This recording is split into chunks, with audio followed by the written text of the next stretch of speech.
Hateful Eight, take her on a date. Hello, mate. This is the Elite Eight. Here we go. And away we go.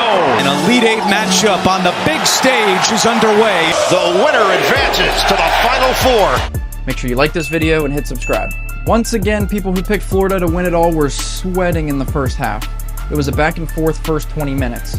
The Gators did end up having the lead 40-37 at the break. People who picked Florida to win it all were sweating again in the second half. For a lot of it, it wasn't looking too good for Florida. A big part of that was Texas Tech dominating the offensive glass. How about Florida being down 75-66 with 3:52 left?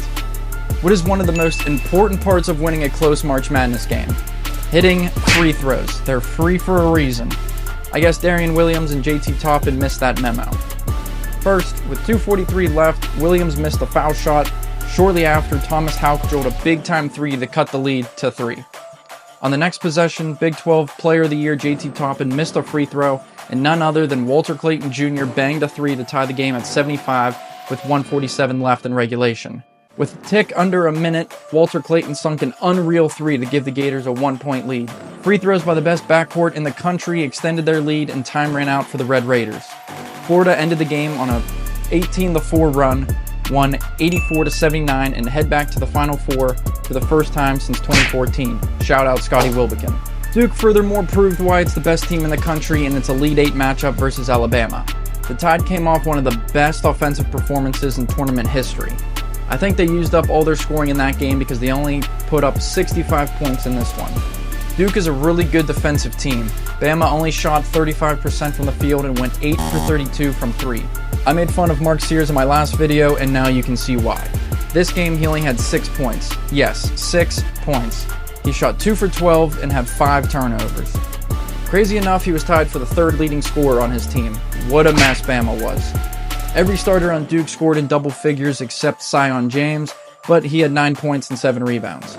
I foreshadowed Con Knippel's game in the last video. Well, he maybe had the best game of his basketball career, given the circumstances.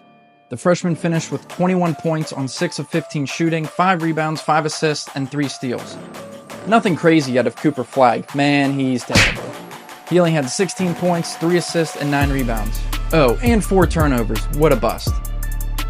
Duke didn't really have to worry much in this game. The Blue Devils won 85-65 and present a very scary matchup in the Final Four. Good thing Caleb Love won't be there. Wink, wink. I mean, Houston in its D is really good, but Tennessee had a horrible first half. After the first 20 minutes of the game, Tennessee got 15 points, only making 21% of its shots. The Volunteers shot 1 for 15 from 3.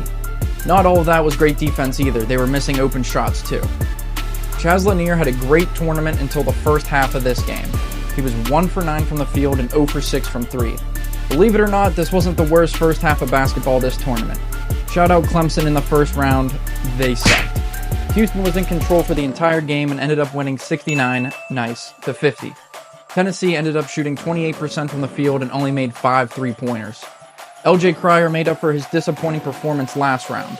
In this game, he went 6 for 17, finished with 17 points, 4 assists, and 7 rebounds.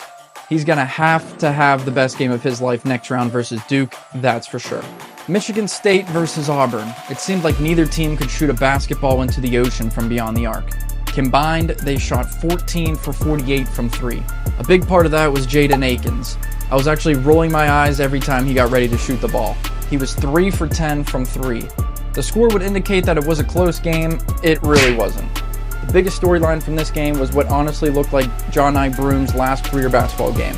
He took an ugly fall around the 11-minute mark in the second half. It looked like both of his legs broke, but he was holding his elbow. He left the game, his mom came over to make sure he was okay. Kissing the boo-boo worked. He returned with 5.5 minutes left, hit a 3, and I think that gave Auburn enough juice to finish this game strong. The Tigers took down the Spartans 70-64 and advanced to the Final Four for the first time since 2019.